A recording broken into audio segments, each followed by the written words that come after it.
vida parte de esa disciplina suya, para con nosotros.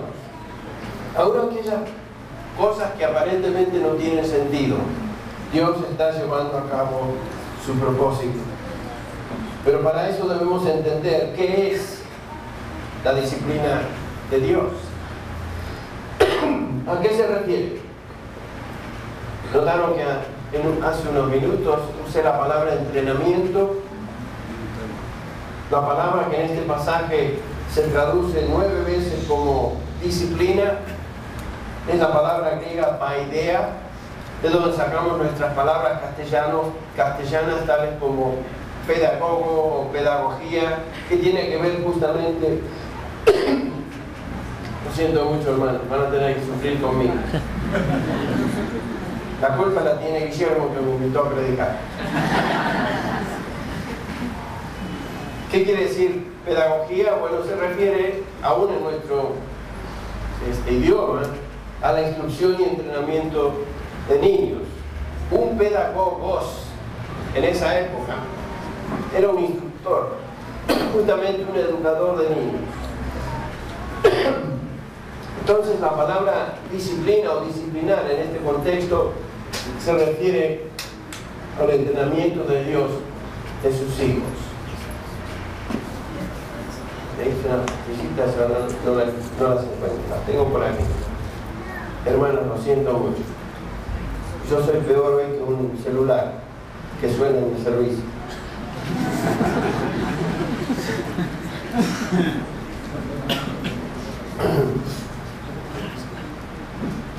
Entonces, disciplina o disciplinar en este contexto se refiere al entrenamiento de Dios de sus hijos. Dios está educando a sus hijos para la obediencia y el desarrollo de carácter. La palabra disciplinar no conlleva la idea de castigo, sin embargo. A veces pensamos que disciplinar tiene que ver con castigo. No, la palabra disciplinar tiene que ver con educación, corrección, que implica a veces medios dolorosos. Un padre amoroso siempre corrige a sus hijos, lo hemos leído, aún trayendo dolor sobre ellos por medio de la varita.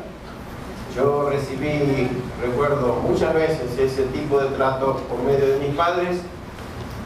No fueron momentos lindos, agradables en ese momento, pero los necesitaba, igual que mis hermanos. Yo apliqué la misma metodología con mis hijos y por supuesto ellos tampoco disfrutaron la disciplina, la vara, que literalmente era una varita, pero era necesario, con propósito para su bien.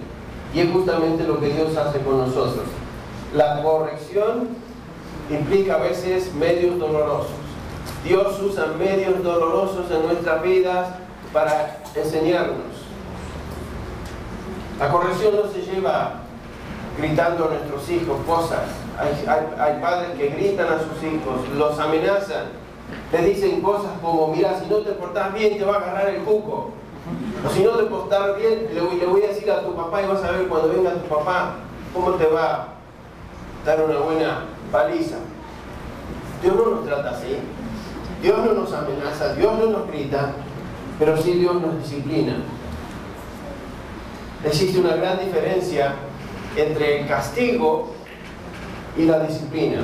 El castigo siempre tiene la idea de retribución, la idea de juicio, la idea de ira o venganza, y esto no es lo que el Señor hace cuando nos disciplina. Romanos 8:1 nos dice que ya no hay condenación para los que están en Cristo Jesús. La ira de Dios no cae sobre sus hijos.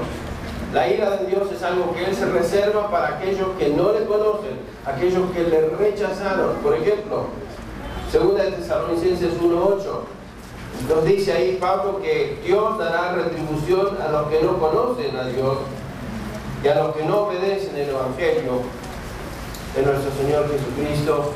Estos sufrirán el castigo de eterna destrucción, excluidos de la presencia del Señor, La ira de Dios está reservada para aquellos que no le conocen, para aquellos que le rechazan. Pero para nosotros, Primera de Tesalonicenses 5:9, Dios no nos ha destinado, dice Pablo, para ira, sino para obtener salvación por medio de nuestro Señor Jesucristo. Ahora, Dios no reserva ira para nosotros, para con nosotros, pero sí Dios nos disciplina. Y vamos a ser disciplinados por el Señor. ¿Para qué sirve la disciplina? Bueno, tal vez pudiéramos resumir las razones de la disciplina de Dios en 3 palabras que vamos a ver: corrección, prevención y educación. Primero veamos esta primera parte. Dios nos disciplina para corrección. Dios tiene en mente a través de la disciplina nuestra corrección. A veces la corrección de Dios, como ya mencioné, es muy severa. Es algo que, por ejemplo, observamos en el caso de los corintios. Ustedes recuerdan allá en la instrucción de la Cena del Señor, en el capítulo 11 de 1 Corintios, que Dios había ejercitado disciplina severa sobre aquellos corintios que habían abusado de la Cena del Señor. Leemos, por ejemplo, en el versículo 30, por esta razón, dice Pablo, hay muchos débiles y enfermos entre vosotros, y algunos duermen. Noten que había muchas personas que estaban siendo disciplinadas por Dios por su abuso de la Cena del Señor y por no venir antes de participar de los elementos de la cena, habiéndose previamente examinado a sí mismos. El versículo 31 dice: pero si nos juzgáramos a nosotros mismos, no seríamos juzgados. Pero cuando somos juzgados, el Señor nos disciplina para que no seamos condenados con el mundo. Noten eso. Dios no va a permitir que sus hijos sean condenados por el mundo. Dios los va a disciplinar. Y en algunos casos los va a quitar de esta vida prematuramente. Por eso es que Pablo dice: muchos están enfermos, muchos son débiles y algunos ya duermen. No se refiere a los que se duermen en el servicio del día domingo. Siempre hay esos, existen, los tenemos en mi iglesia. Todavía no he visto a ninguno aquí, gracias a Dios. Pero no se refiere a esos dormilones, se refiere a aquellos que ya han pasado la presencia del Señor. Ese verbo dormir se aplica solamente a la muerte de los ángeles, a la muerte de los hijos de Dios. Entonces Dios no va a permitir que seamos condenados por el mundo, pero sí va a severamente disciplinarnos al extremo de que en algunos casos va a quitar de esta vida, de esta tierra, prematuramente a algunos que son desobedientes. Entonces, cuando pensamos en la disciplina, no pensamos en la ira de Dios, sino justamente en ese aspecto de enseñar, ser un pedagogo a través de este proceso de disciplinarnos. Y es importante que cuando pasemos por cualquier momento difícil en nuestra vida, yo no sé por qué momento difícil estás pasando hoy. Sin duda cada uno de nosotros pasamos por momentos de adversidad. Estoy segurísimo que aquí hay gente que está pasando por momentos muy difíciles. Entonces, ¿qué está sucediendo con ese sufrimiento? Es el momento de hacernos preguntas. Es el momento de examinarnos. Es el momento de evaluar lo que está sucediendo en nuestra vida a la luz de lo que estamos viendo en este pasaje. ¿Estamos siendo corregidos por la vara de Dios?